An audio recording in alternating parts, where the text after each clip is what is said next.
the Chair of the Appropriations Committee, Senator Murray. Well, thank you very much, Chair Merkley and Ranking Member Murkowski.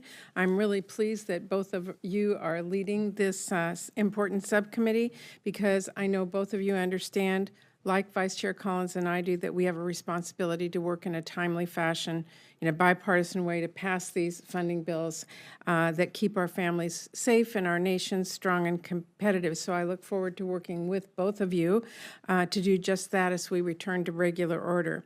And this hearing is an important reminder on how these issues this subcommittee deals with are critical to all of our families back home. For one, we have to make sure our nation lives up to its commitment to our tribes, providing the necessary federal support and honoring our commitment to their sovereignty. That's why I want to underscore my support for Chair Merkley's efforts on tribal sovereignty payments. We also have a moral obligation to leave the next generation a world in better shape than we found it. So we have to keep in mind defense spending isn't the only way that we protect our nation.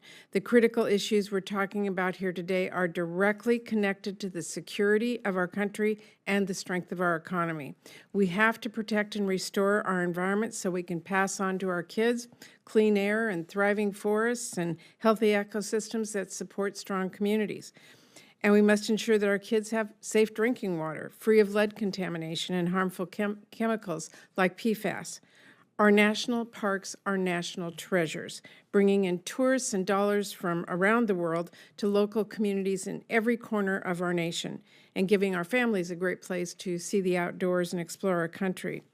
They also remind us that our security and our strength directly connected to how well we care for our environment, our ability to tackle the climate crisis, for instance, because families are less safe when climate disasters become more frequent, when wildfires devastate our communities.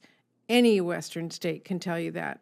When ecosystems are upended by invasive species, like we're dealing with the European green crab in Washington State right now, or when rising temperatures create prolonged droughts impacting our farmers and our wildlife and our day-to-day life. And when we fail to prevent and respond to those disasters, we are weaker and less competitive in the world as well. In my home state of Washington, salmon is a way of life. They are a huge part of our economy, our history, and our culture. Protecting and restoring salmon habitat and increasing salmon runs is key to our state's strength and its future. And saving salmon is also a part of meeting our obligation to our tribes. And there's so many other examples like this that make clear why protecting our land and our water and our air and our environment is so important to our country's future. So I'm very glad to have this opportunity to discuss how we can invest in doing just that to strengthen our nation. So Secretary Haaland, welcome to the committee. As I mentioned, salmon is a way of life in my home state. Can you talk about how this budget will help with salmon recovery and what investments will support hatchery maintenance and operations? Thank you very much, Chair Murray. And yes, salmon is a way of life for so many communities, and I've been able to visit many of those communities, so I understand it's not just the food you eat, but it's a cultural way of life for so many people. And I'm very proud of our fish hatcheries. In fact, I went to a fish hatchery when I was in Oregon just a couple weeks ago. But around 1 million to 2 million salmon now return to the Columbia Basin annually. Of those, a majority are hatchery fish. So those are important entities that we want to make sure that we support. The budget maintains support for hatchery operation and includes significant increase, $15 million to address hatchery deferred maintenance work, $80 million for national fish hatchery operations. That's a plus $6 million for this budget, and plus $23 million on hatchery maintenance and equipment. Okay, thank you. Well, this is something I'm going to follow very closely, so I know both of our committee chair and ranking member will as well. I wanted to ask you about the European green crab. It is a globally damaged invasive species that is a particular concern in my home state. We need to get ahead of this now to protect the native crab populations. How does U.S. Fish and Wildlife Service intend to work with National Oceanic and Atmospheric Administration to address this threat?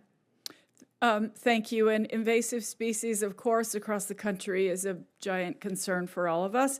The Fish and Wildlife Service continues to coordinate and participate in European green crab control efforts. And we work with partners. They work with partners to develop a draft national control plan, and that's expected in April. And also, the Fish and Wildlife Service conducts early detection, monitoring, control, and removal of these crabs on Pacific Northwest refuges, the refuges that Fish and Wildlife Service manages. So it also provides grants to states to implement statewide aquatic nuisance species management plans. So we'll work with states to make sure that we can help with this invasive species. Okay, thank you. We'll be working with you on this as we move forward. And finally, in the West, wildfire and droughts are actually two sides of the same coin. While this year's atmospheric rivers have given us a lot of rain, we know that climate change is impacting the long-term hydrology across our country. I recently spoke with Commissioner Touton about Reclamation's work on droughts. I wanted to ask you about agencies within Interior. How do they work in tandem to deal with the issue of drought? Thank you. So we take an all-of Department of Interior approach to address drought, specifically in the West, because we know we need to build long-term resilience. And so that includes making sure that we're working not only with states, local communities, but also with Indian tribes.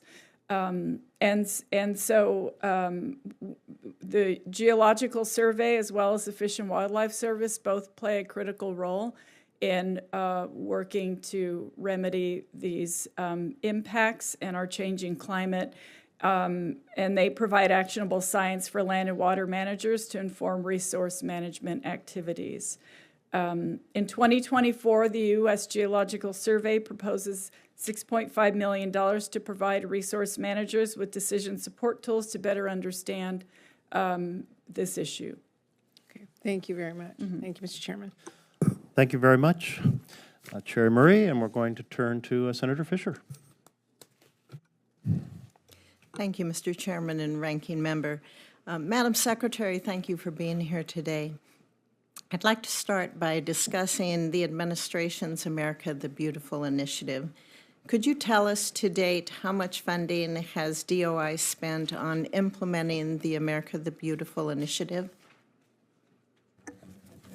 I appreciate the question, and I would actually, if it's okay with you, Senator, we can get back to your office with the exact funding. I don't have that in front of me at the moment. Okay, for example, can you tell me if staffing resources have been used to plan for it, coordinate, implement, or track the initiative? Thank you so much. The America the Beautiful, okay, so we have $140 million, which is an increase of $34 million for Fish and Wildlife Service partnership programs. I apologize, I just got the list. If that's okay, I'll tell it to you. $182 million, which is an increase of $8 million for Fish and Wildlife Service conservation grant programs, and those go out. The people can apply to those grants to help their projects, and $306 million for NPS, for the National Park Service. Is that